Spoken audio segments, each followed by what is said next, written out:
If you love chilling mysteries, unsolved cases, and a touch of mom-style humor, Moms and Mysteries is the podcast you've been searching for. Hey guys, I'm Mandy. And I'm Melissa. Join us every Tuesday for Moms and Mysteries, your gateway to gripping, well-researched true crime stories. Each week, we deep dive into a variety of mind-boggling cases as we shed light on everything from heists to whodunits. We're your go-to podcast for mysteries with a motherly touch. Subscribe now to Moms and Mysteries wherever you get your podcast. Criminology is a true crime podcast that may contain discussion about violent or disturbing topics.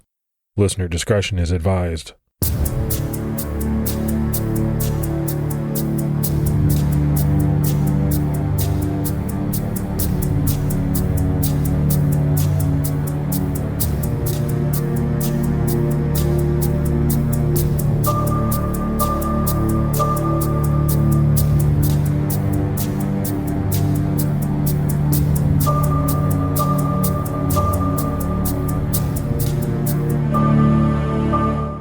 Hello, everyone, and welcome to episode 99 of the Criminology podcast. I'm Mike Ferguson.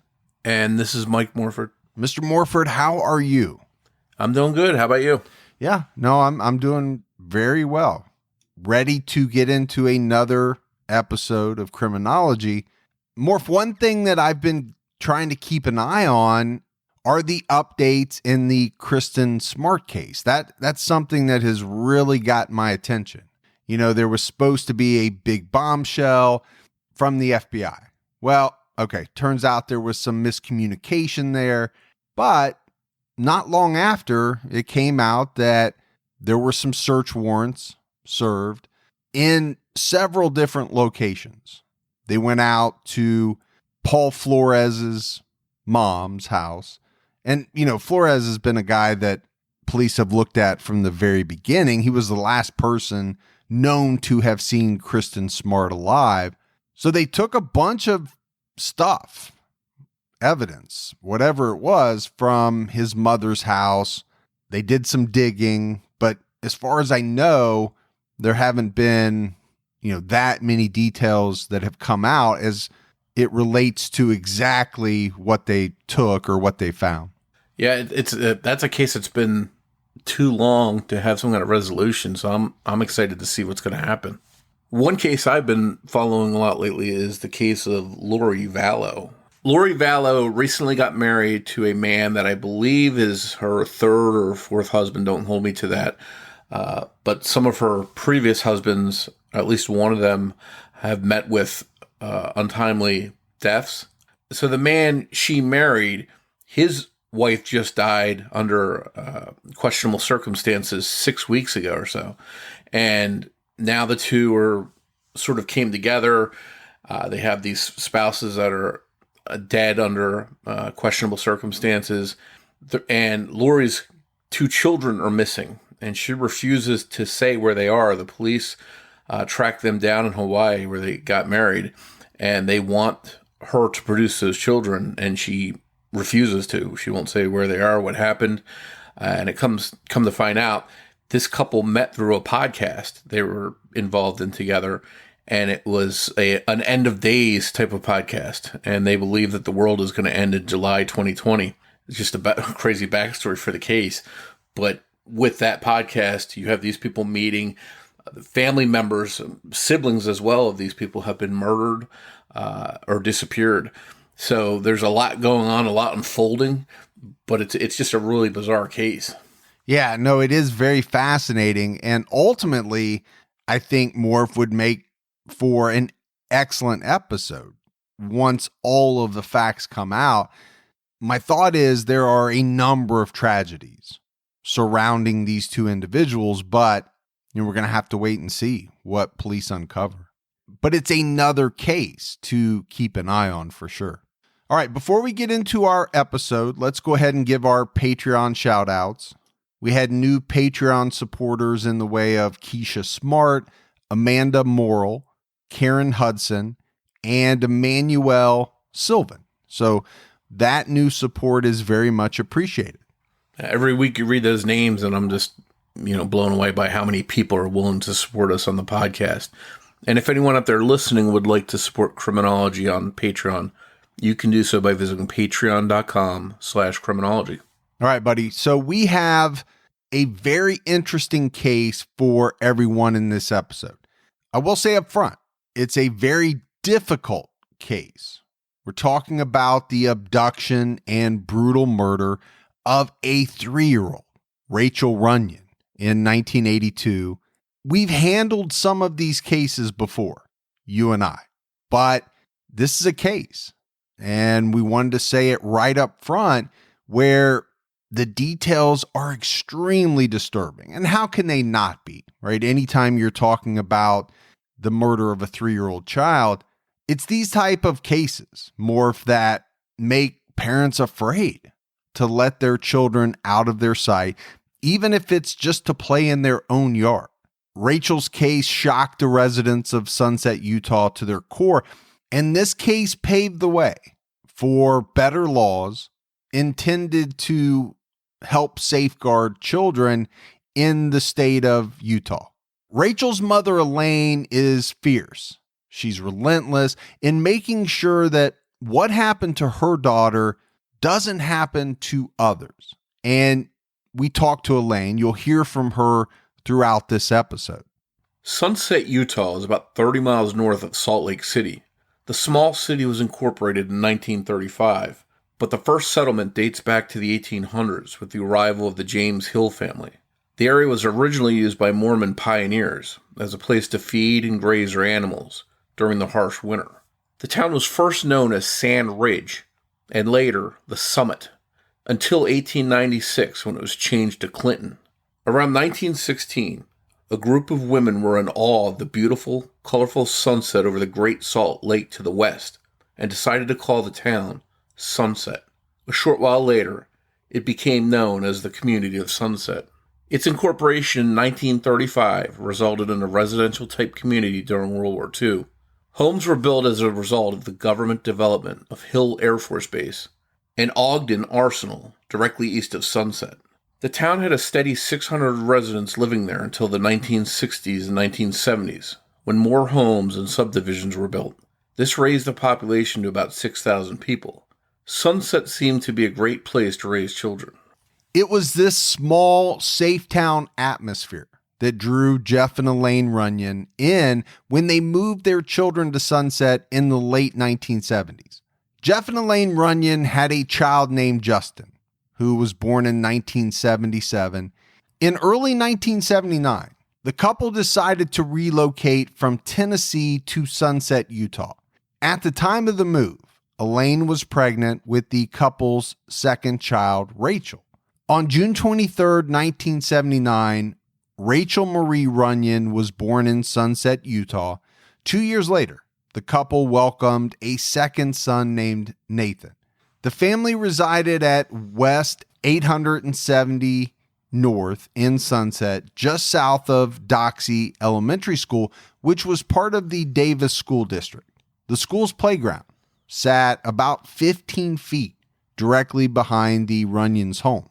The Runyan kids, over the years, would come to enjoy playing at the school's playground. Rachael Runyan was a sweet, well-behaved, beautiful little girl with a severe thumb-sucking habit. She had pretty blue eyes and long blonde, naturally curly hair, and she looked just like her mother. During the summer of 1982, Jeff Runyan, who was 28, and Elaine, who was 25, had installed a gate in their backyard fence to give them easy access to the playground and school. Elaine took the children to the playground many times, and nothing out of the ordinary ever happened. But on August 26, 1982, 5-year-old Justin and little Rachael, who was 3 years old at the time, begged their mom to let them go to the playground alone. Elaine eventually gave in when she saw the smiles on their faces, and she allowed them to go. The kids took 18-month-old Nathan with them. Elaine kept an eye on the kids through her kitchen window as she fixed sloppy joes for lunch. Remember, we're not talking about a playground down the street or around the corner. This playground was essentially in the Runyans' backyard. But as kids sometimes do, they wandered a bit further than they were supposed to. Elaine recounted that day for us, and how ordinary it was, and how safe it seemed. I've never forgotten a minute of that day. It was a very difficult day. I was just being mama, cooking lunch, making sloppy joes. And the kids wanted to go outside my backyard fence, and there's a big toy right there, literally like our toy, even though it belonged to the schools. It was 15 feet from my backyard fence. So they had never got to go over there by themselves, only with me or Daddy. And we hadn't lived there that long, and so it was a fun thing to do.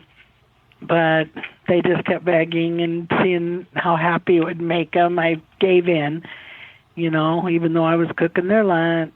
I said, yes, but you got to come when I call.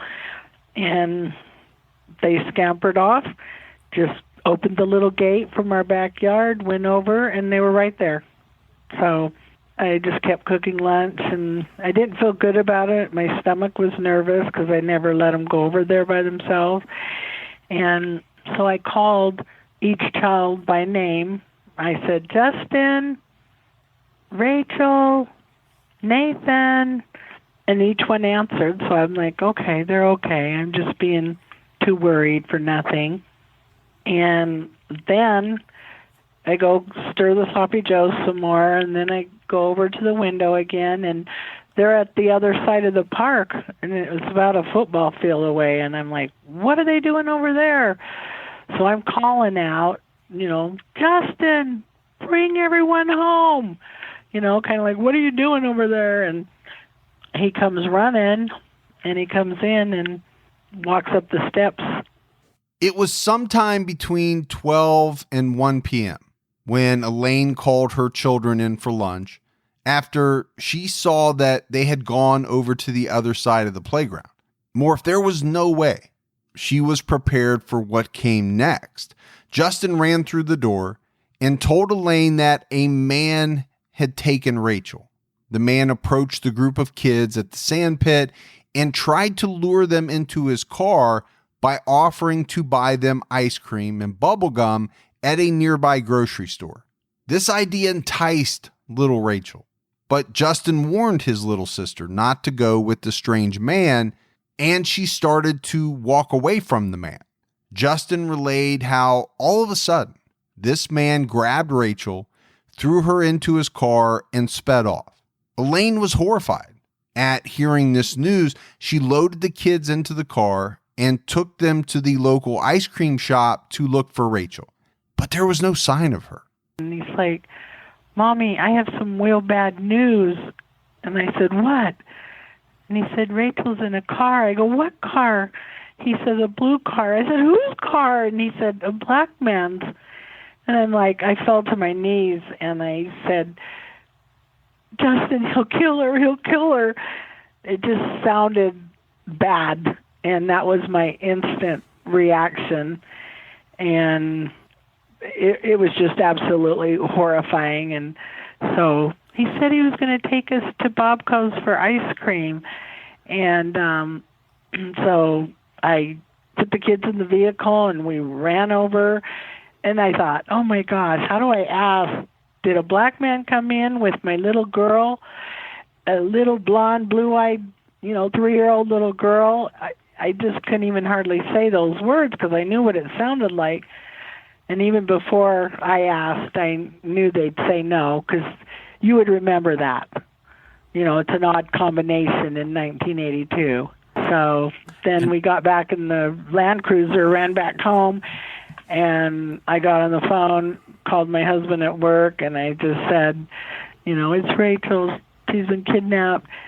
And he says, call the police. I'm coming home right now. And the police pulled up 5 minutes later.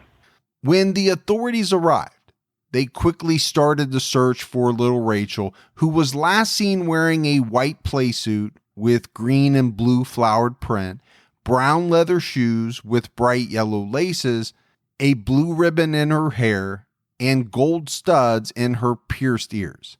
And on these bright yellow shoelaces were printed the word smile. And more, if you think about this situation, to have one of your children run into the house and deliver this type of bombshell news, I can't really even imagine what would be going on in my head. I would be frantic. And I think any parent would. Now, my kids are older. We've talked about that. You have younger kids. Yeah, I think it really hits home for me. And I think anybody that has kids, even your kids, when they were younger, I'm sure you remember those times where they'd be right at your side, and then you look down and they're gone, and you get that quick adrenaline rush, and you look around, and all of a sudden you see them a couple feet away. But I can only imagine the shock, that feeling that she got when she heard this news from her son. Well, and I often think of the Adam Walsh case, right?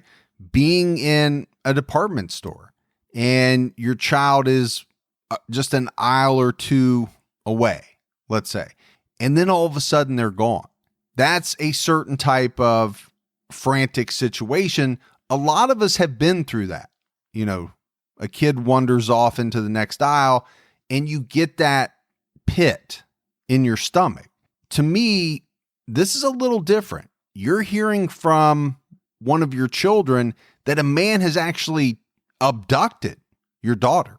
Yeah, and I think she must have known right away, this isn't my daughter's wandered off. Somebody took her. So this is a whole different level of shock. Despite Justin's young age, he and a 10-year-old neighbor boy who was also at the park were able to give police a pretty good description of the man that took Rachel. They described Rachel's abductor as being black with a dark-skinned male who was about 25 to 35 years of age. He stood around 6 feet tall and had a slender to medium build with a mustache, which was possibly a handlebar type. He was wearing a blue pullover shirt with a red stripe circling the chest and sleeves, blue jeans, and old blue sneakers with white stripes. The man was driving a blue four-door mid-size car with brown wood grain stripes down the sides. The car had high front seats, lights across the rear, and a rear windshield wiper. The rear bumper was chrome, and the rear license plate was below the bumper. The car may have been either a Ford Pinto Squire or a Mercury Bobcat.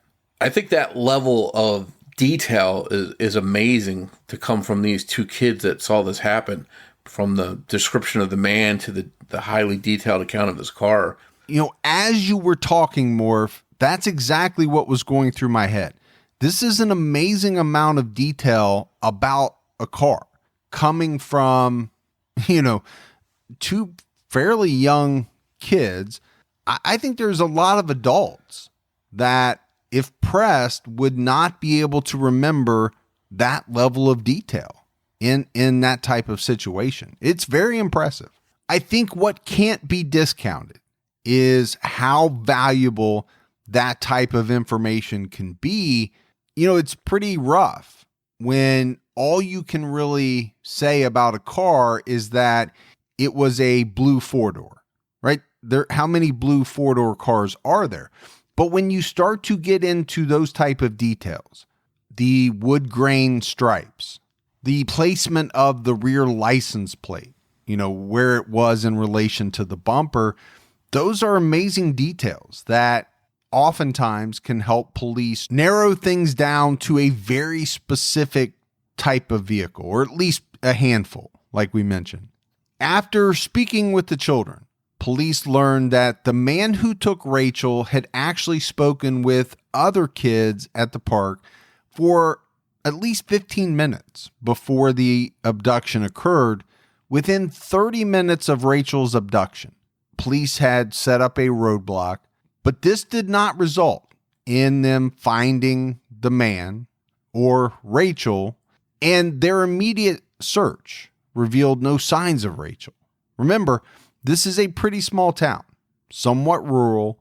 We're not talking about a very heavy, dense population. So by the time this roadblock was set up, Rachel and her abductor had vanished, and police couldn't find any additional witnesses to help them in their investigation. While police searched for their missing daughter, the Runyans were understandably shaken. For me, I was horrified. My stomach was sick, and to carry it out, I mean, we'll get into that, but I couldn't eat. I couldn't sleep. I was just frightened for her and whatever her surroundings were. and if she was cold, if she needed food. It's so helpless, and it just incapacitates you. It was horrible. I don't like to go back there in that thinking, because it's really painful.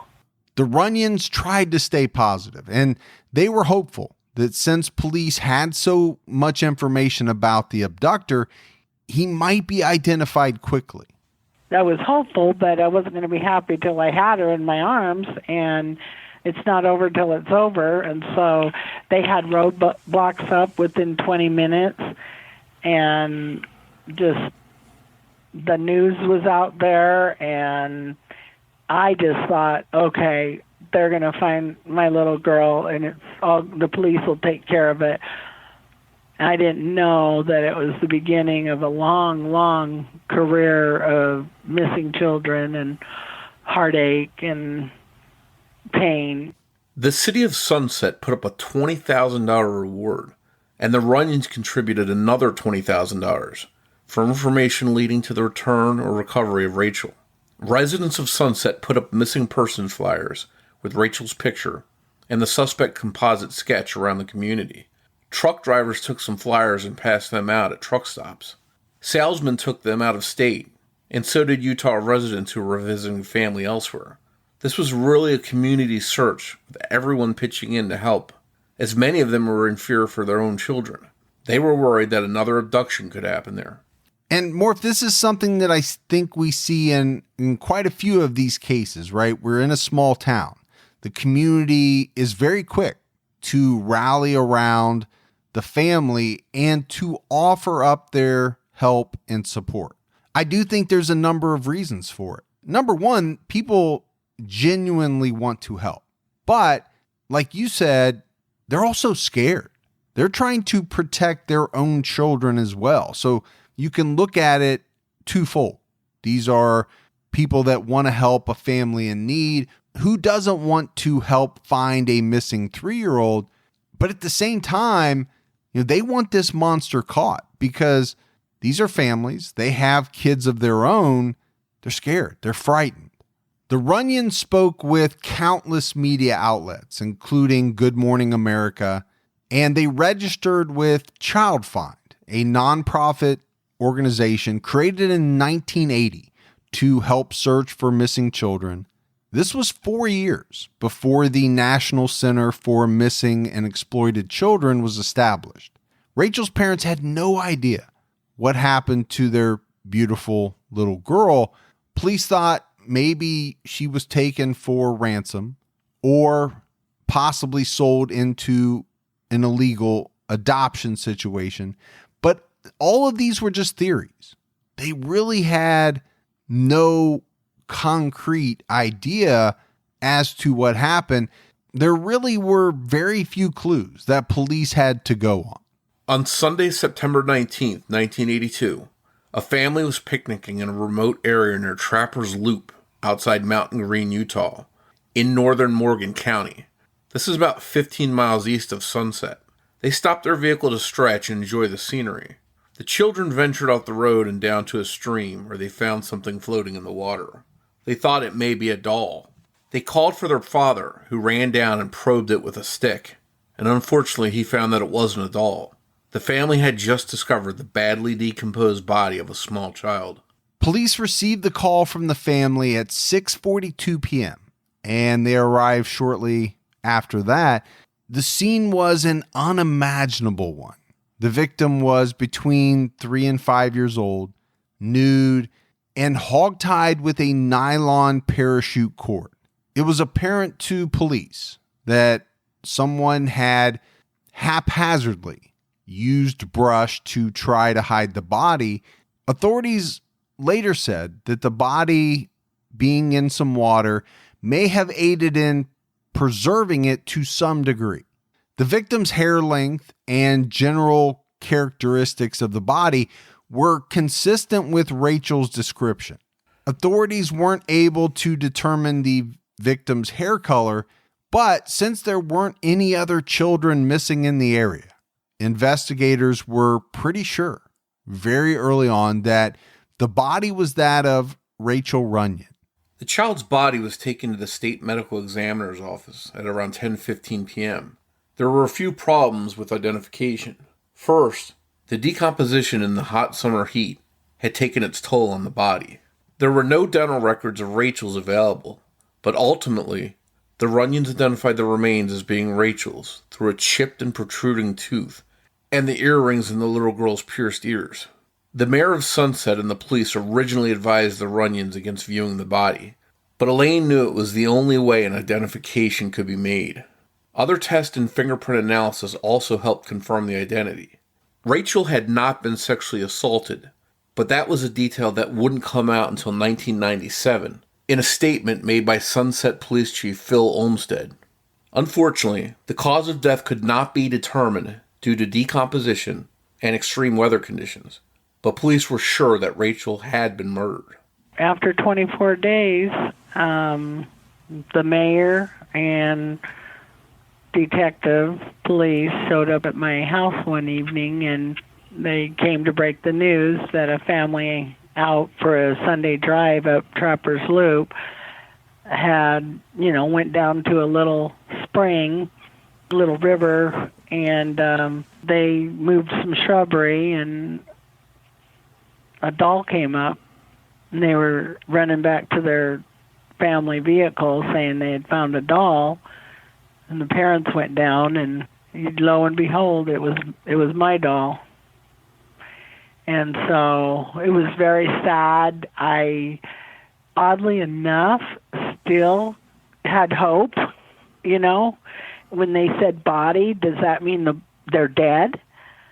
They kept saying they found a small child's body. So I'm naive enough at, 26, 27 years old to think there was still hope. I still had hope.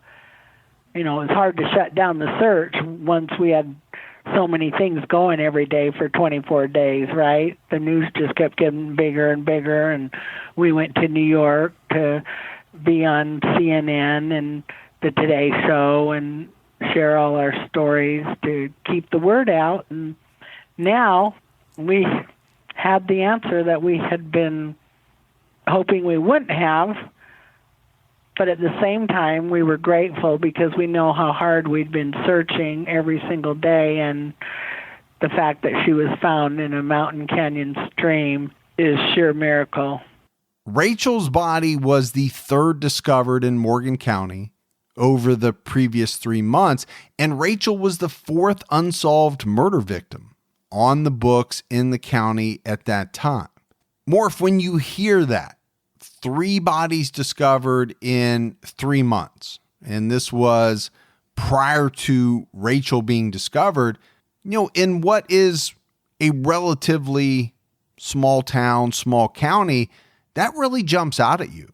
Yeah, in an area that is supposed to be pretty safe and has that reputation for being someplace you can raise your kids without worries, that number does seem high. Ultimately, those other bodies weren't related to Rachel's case, but it still grabbed your attention. Authorities searched the area where Rachael Runyan's body was found, and they discovered a pair of underwear, later confirmed by the Runyans as Rachel's. A 10-member task force, led by then David County Sheriff Brant Johnson, was set up to investigate Rachael Runyan's murder. The members included deputies and police officers from Sunset, Davis County, nearby Hill Air Force Base, and Morgan and Weber counties. The FBI also joined in the investigation. Meanwhile, Rachael Marie Runyan was laid to rest on September 23, 1982, almost a month after her abduction. Over 400 people attended her funeral in the Latter-day Saints Stake Center in Sunset. Rachel's parents were thankful to have her remains so that they could give her a proper burial.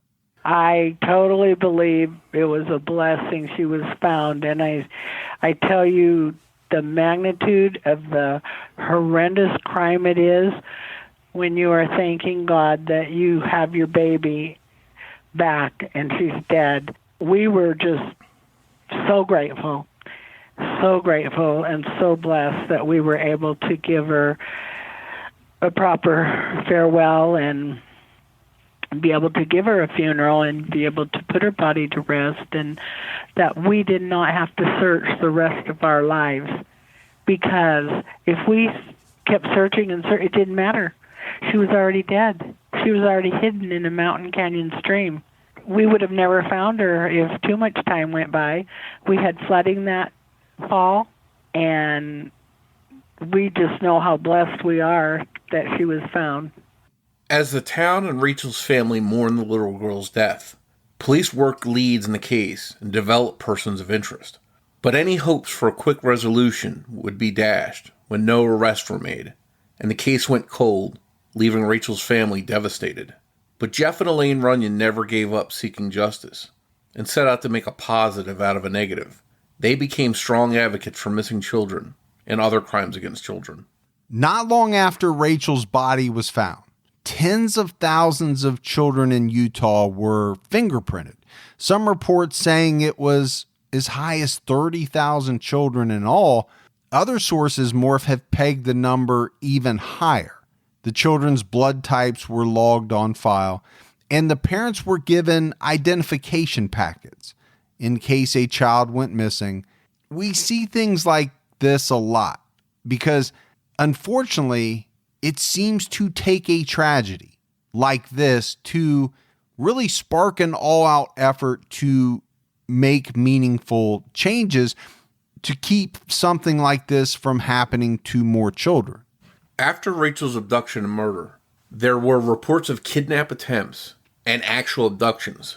The murder of 5 young boys between 1979 and 1983 at the hands of serial killer Gary Bishop, a.k.a. Roger W. Downs, as well as Rachel's murder, angered numerous citizens, and Utah parents were fed up with crimes happening against their children.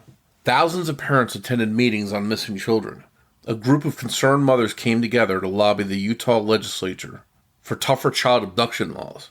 More than 2,000 other Utah mothers took turns standing on street corners to make sure kids got to school safely. In October 1982, a federal law passed that gave parents of missing children access to a nationwide clearinghouse administered by the FBI, with the information sent to local law enforcement agencies all across the United States. In early 1983, Elaine Runyan, along with other parents of missing children, pleaded for the passing of a tough Utah child kidnapping law. House Bill 209, which was sponsored by then Representative Lyle Hilliard, required individuals convicted of kidnapping children to serve at least the minimum term imposed by a judge. In October 1989, the television show Unsolved Mysteries aired an episode on Rachel's case, once again bringing the attention it deserved. In the episode, some disturbing things were revealed by police to the audience, including a police theory that Rachel may have been kidnapped and murdered for purposes of a snuff film. They didn't go into a lot of detail about what led them to that theory. It was just 6 months before the Unsolved Mysteries episode aired in April 1989 that an unidentified woman told Salt Lake City police that her brother killed Rachael Runyan. This woman, during subsequent interviews as a paid informant, told investigators that he sexually violated and tortured Rachel on videotape before murdering her in an Ogden, Utah home. However, the woman informant later admitted that she lied about her brother's involvement in the murder, and police ultimately charged her with obstruction of justice and theft by deception. She served 40 days in the Weber County Jail in August and September. But despite this, police continued investigating this snuff film theory. But there really was never a whole lot of evidence to support it. The Unsolved Mysteries episode also revealed that Rachel's father, Jeff Runyan, found mysterious black roses on Rachel's grave on 2 separate occasions. Another possible clue that was revealed in the episode was a message in black ink found by a security guard on the bathroom wall of an all-night laundry business, 7 miles from sunset. The message read, "Beware, I'm still at large. I killed the little Runyan girl. Remember, beware." The sinister note was also accompanied by the drawing of an inverted cross and the number 666, leading some investigators to think that the murder of Rachael Runyan may have been related to satanic ritual or cult activity. But there was nothing solid to connect this writing to Rachel's case, and it may have been nothing more than a cruel joke. A psychologist at the time told police that if the note was real, they needed to be prepared because the killer would kill again. Despite Rachel's case being broadcast nationwide on Unsolved Mysteries, and some tips coming in from it, no arrests were made. Elaine shared with us how difficult it was to hear some of the details on the Unsolved Mysteries episode. It was weird. I just have a strong belief that she was with Heavenly Father and that I didn't put a lot of stock into that at all. I mean, if there was truth to it, I was willing to get to the bottom of it, but we had no facts. We just had that they cut out, they didn't cut out. At this time, they put, I know who murdered the Rachael Runyan girl and did an upside-down cross with a 666 on it. And the police cut that wall out and, of course, re-drywalled it and kept that as evidence. And they showed that, and they showed that there was black flowers on the grave. Well, was it roses that died? You know what I'm saying? I'm just kind of practical that way. And we never did find a snuff film. And I didn't know what that was either. I had to have that explained to me, that they make a film while having sex with a child and killing them. Never heard of such a thing. In April of 2002, the Rachael Alert was established in Rachael Runyan's honor. It was adapted from the Amber Alert, named for Amber Hagerman, a 9-year-old girl abducted and brutally murdered in Texas in 1996. Utah was the 9th state to establish this type of program. There was 4 criteria for the alert. The child is assumed to have been kidnapped. The child is 15 or younger, or has a proven mental or physical disability. The child is in imminent danger of serious injury or death. And then last but not least, there is information provided to aid police, such as a description of the kidnapper, his or her vehicle, or the child's last known location. If all criteria was met, police were to fax a form to broadcasters that included all available information. Broadcasters then had the option to activate the emergency system to announce the Rachael Alert. And Morf, we mentioned it earlier in the episode. A lot of times it takes a tragedy for things to be put in place to help stop the same type of tragedy from occurring again. You hate that, but it's kind of a react type system. You'd love to be proactive in every situation, but it's sometimes not possible. These type of alerts have been very useful over the years since they have been implemented.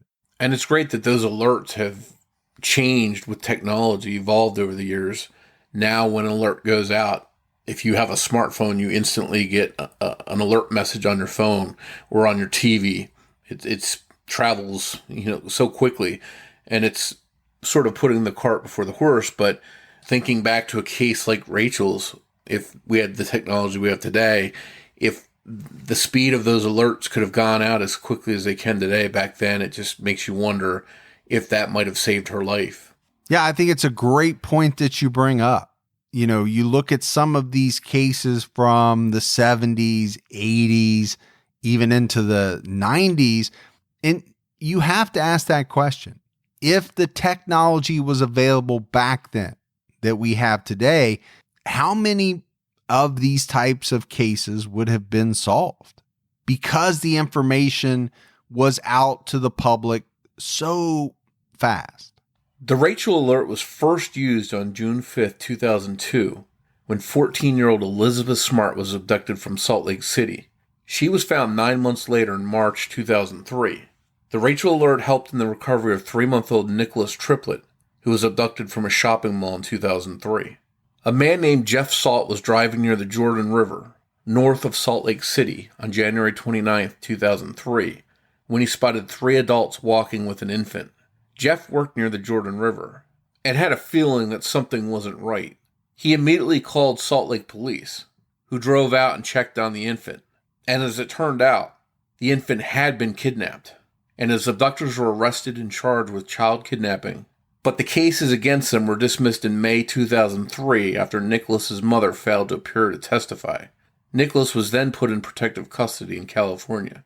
In June 2003, Elaine Runyan presented Jeff Salt and Utah Highway Patrol Lieutenant Randall Ritchie with Utah's first Rachael Runyan Awards. On May 7th, Lieutenant Ritchie heard an alert about the abduction of an 11-year-old girl in St. Cloud, Minnesota, and that her abductor had ties to Provo, Utah. Ritchie knew that to reach Provo, the abductor would have to pass through Heber City, where Lieutenant Ritchie was stationed. And sure enough, Ritchie spotted the man's vehicle, pulled him over, and arrested him on the spot. The girl was safely returned to Minnesota.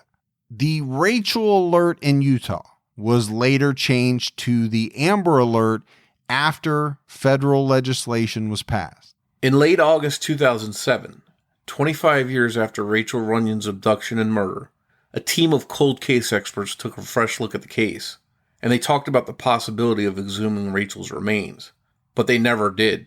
They also had hoped to re-examine Rachael's clothing using new methods, but it's unclear if that was done. It wasn't until 2011 when police got what they thought might be a big break in the case. A top suspect in the Runyan case was arrested in Pennsylvania, following an Amber Alert. The suspect had taken his 5-month-old son without permission after assaulting his girlfriend. Police were able to locate the man and his son, who was unharmed. A quick check of this suspect revealed that he looked very similar to the description of Rachael's abductor. He was a truck driver, and he had lived in the Sunset, Utah area around the time of Rachael's abduction and murder. Police also found out that one of his relatives owned a car that closely matched the one the abductor was seen driving away in. Police have stated there just is not enough evidence to charge this man with Rachael's murder, and they've never publicly identified him. But for what it's worth, he's pretty easy to find if you do some digging, and he does look remarkably close to the sketch of Rachael's abductor. In 2016, Mitchell Park in Sunset was renamed the Rachael Runyan Memorial Park. The park sits behind Doxey Elementary School, and it was this area where Rachael was kidnapped. A man named Alan Glines, who resides nearby in Ogden, came up with the idea to rename it. Although he had never met the Runyan family, he had watched Rachael's story on Unsolved Mysteries. He decided to research the case and discovered that it was still unsolved. Alan wanted to come up with a way to get people talking about the case again, thus the idea to rename the park, located at 200 West 975 North in Sunset. Alan gained approval from Sunset City officials, the Davis School District, and the Church of Jesus Christ of Latter-day Saints because its parking lot borders the park. Elaine Runyan, along with a small committee and advocates such as Ed Smart, the father of Elizabeth Smart, helped with the planning. At the park's ribbon-cutting ceremony on August 26, 2016, several safety education booths were set up, and the Runyans released 34 purple balloons, one for each year that Rachael had been gone. Her brothers Justin and Nathan were present along with their own families. Morf, we know this case is very sad, but when you think about, how many years have gone by, you really get a sense of it when talking about the fact that Rachael's brothers, Justin and Nathan, now have their own families. that gives you a sense of how much time has gone by in this case. During Utah's 2017 general session, Representative Steve Handy sponsored legislation that would make August 26th Rachael Runyan Missing and Exploited Children Day in Utah. It was created to remind people to always think of child safety and honor Rachael's memory. The first official Rachael Runyan Missing and Exploited Children's Day was held at the Rachael Runyan Memorial Park on August 26, 2017, the 35th anniversary of her abduction. In 2019, a cold case unit once again began looking into Rachael's murder. Authorities have not given up on finding her killer. A $50,000 reward is currently being offered through the Sunset Police Department for any information that leads to an arrest and conviction. If you have any information about this case, please contact the Sunset Utah Police Department at 801-825-1620. Unfortunately, as we see in many cases in which a child is murdered, Rachael's parents, Jeff and Elaine, eventually divorced and then went on to remarry other people. Elaine is a successful realtor and insurance rep. She married Daniel Simmons on April 12, 1997. Although they later divorced, two remained best friends until Daniel's death in 2014. And like you mentioned, Morf, you see this in a lot of these types of cases, right? Marriage is hard in and of itself, right? It takes a lot of work. A lot of marriages don't survive. But when you add in this type of tragedy, the murder of a child, I just think it makes it so much tougher. And I think the evidence is borne out in the cases like this that we cover. So much grief that people have to work through. It must make it very hard to also at the same time keep the marriage alive. Yeah, that's a lot of burden on a marriage, no matter how great that marriage might be. When you lose a child under these kind of circumstances, the depression and pain and blame and everything else probably just adds a whole nother set of issues. On December 22nd, 2010, Jeff Runyan was 55 years old, and he found himself in some hot water. He was arrested and charged with assault after he allegedly drove his pickup truck into the side of a dairy office. This happened after Jeff became angry when a neighbor ran over his daughter's duck and killed it. Now, no one was injured, but around this same time, in an unrelated incident, Jeff was charged with 2 counts of violation of a protection order and 1 count of providing false information to police. Both of these were misdemeanors. According to police, the charges stemmed from a packet of wanted posters and letters Jeff had mailed out earlier that December to several media outlets. The documents accused his second ex-wife of child abuse and alienation of parental affection. On top of that, Jeff also faced 2 counts of child abuse based on allegations that he physically abused his then 22-month-old son in March of 2010. Rachel's brother Justin is now in his early 40s. Nathan is now in his late 30s. As we mentioned earlier, they were both married with families of their own. Elaine and her son still reside in the Sunset area. It's been almost 38 years since Rachael Runyan's murder. Far too long for her family to wait for justice. For Rachel's family, they were all affected by the loss in different ways. It affects each one of us a different way. Like each of our family members took a different scar. And mine was I was fighting to save the world and save all the children, because where were the mothers about kidnapping when this happened? I didn't know anything about such horrible things. Not at all. And so I turned into a crusader, and I don't know, my husband at the time almost seemed like he tried to hide from the limelight, because you don't want to be in it. But we knew publicity was the only way to get our child back, to get the word out, because we knew we couldn't be everywhere. And she could have been taken to cross borders, a rich family to, adopt her out of the country. We didn't know. We had to try everything we could. My sons had different issues. My youngest son, who was 18 months when she got taken, he became somewhat of a celebrity. Everyone's, oh my goodness, you're Rachel's brother? And so he kind of had that kind of status. And my other son, the one that did the composite and, went under hypnotism and saw the guy and talked to the guy and tried to give us most of the information. He had a lot of trouble. He took on saving people. Like, I know of 8 lives he has saved, whether it was in a drowning or someone having a heart attack while he was on an Eagle Scout 50-miler.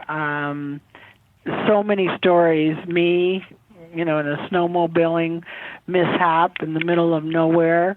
He got stuck, I got stuck, and he had to crawl half a mile to find me.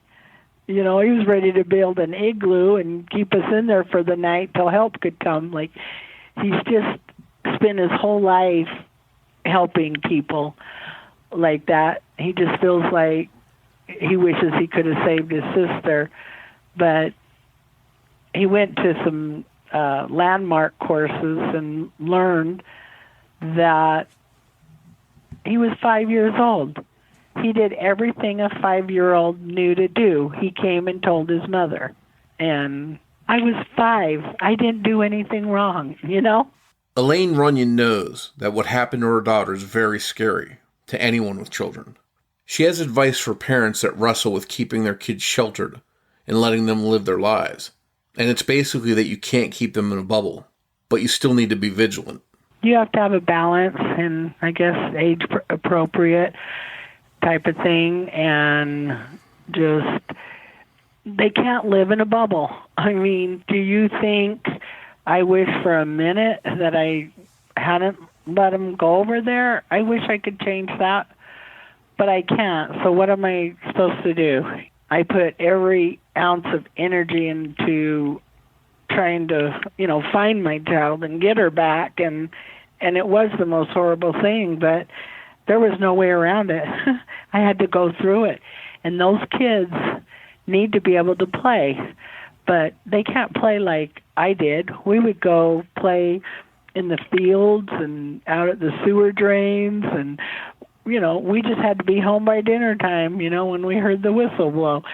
We would no more let our kids do that now as the man in the moon. Even at 15 feet from my backyard fence, I still was very careful. I'm very conscientious, and they knew that, and they cannot believe it even happened to our family. But the fact that it did made everyone more aware that if it could happen to me, it could happen to them. And so everyone became more conscientious because they just knew how careful I was. And I'd go grocery shopping, and all 3 kids would be in the cart and trying to fit the food in between.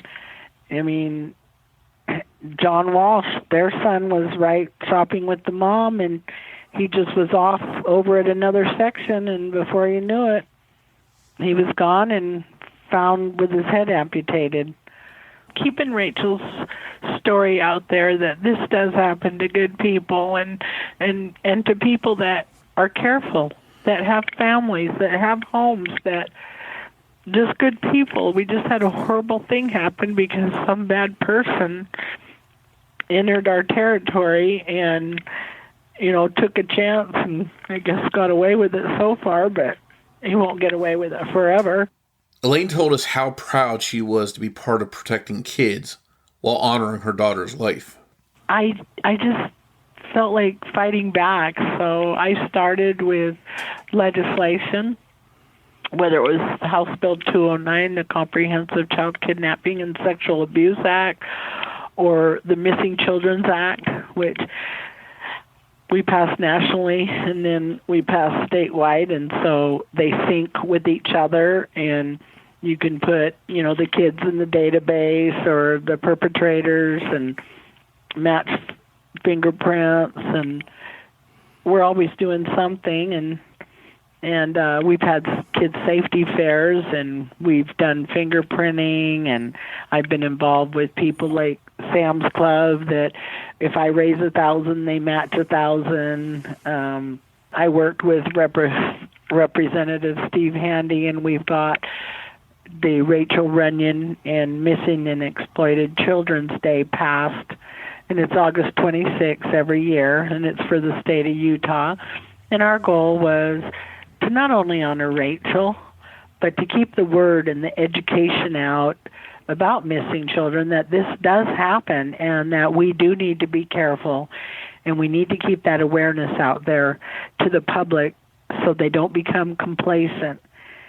And so I have an event on Saturday, the 25th of August, to bring in some keynote, speakers, and Ed Smart's joining us, and the chief of police over my daughter's case, the legislator, Rep. Handy, and I've got just the mayor and Paul Murphy, the former Amber Alert coordinator for the state of Utah.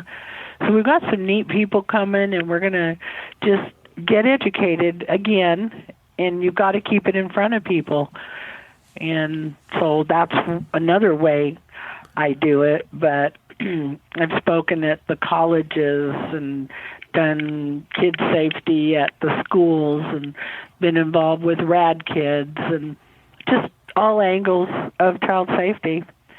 It's been a, 36-year journey.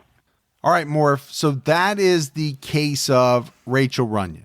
It's a very difficult case, and it's going to be anytime you're talking about the abduction and murder of a young 3-year-old. These cases for me are tough, and I think they're tough for the audience as well. A 3-year-old has never done anything to anyone in their short lifespan, right? They don't have a beef. They haven't created animosity with another person. They're so innocent. They're so helpless at that age that, it adds an element to an unsolved case, or to a solved case for that matter. And Rachel's case is one that's always stuck with me personally. When I saw that Unsolved Mysteries episode when it came out, I think I was only 17 or 18 at the time, and I didn't have children, obviously. But for me, it instilled something into me that whenever I did have kids, I would keep a very, very close eye on them, and I still do to this day. And it's in big part because of Rachel's case. Well, and it's also one of those cases where people start questioning their actions. And I think you heard some of this from Elaine, and I'm sure she has felt just a tremendous amount of guilt over the years, but it's a balancing act.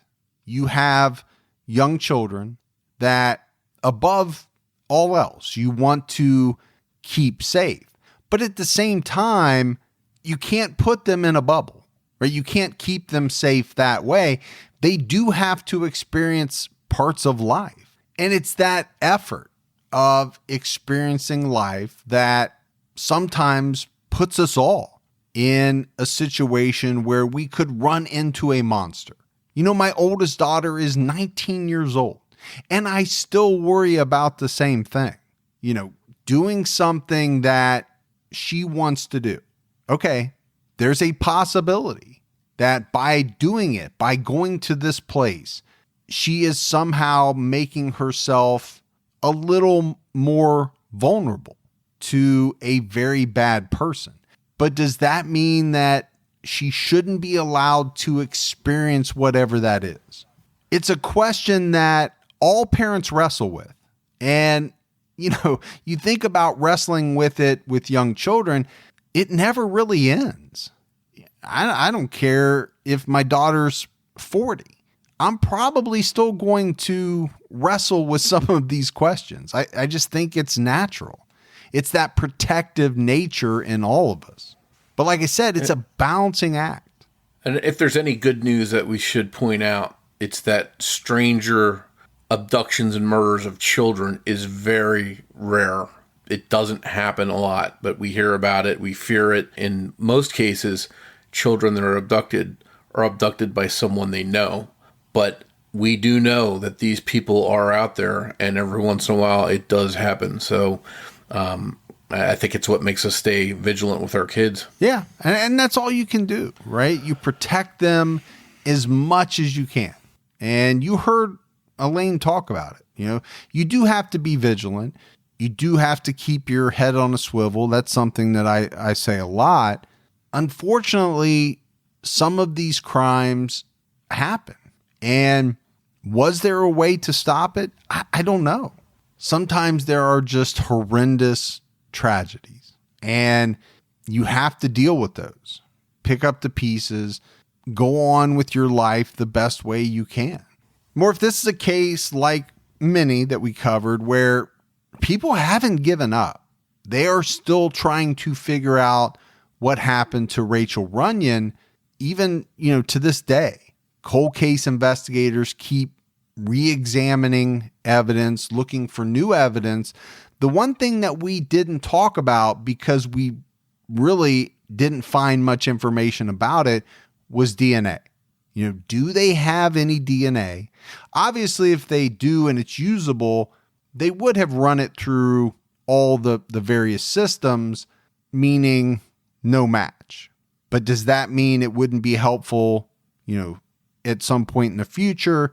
No, because we know a perpetrator could end up being put into the system sometime in the future. We just don't know what they have.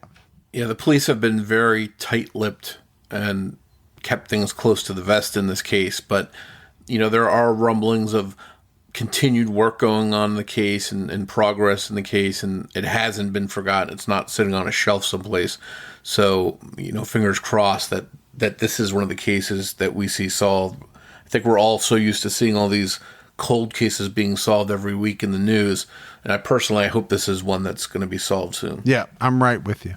Special thanks goes out to Elaine Runyan for joining us in this episode. Thanks also goes out to Debbie Buck at truecrimediva.com for writing and research assistance. As always, if you love the show and you haven't done so yet, go out, take a few minutes, give us a 5-star rating. That helps the show, as does word of mouth. Keep telling your friends about the podcast.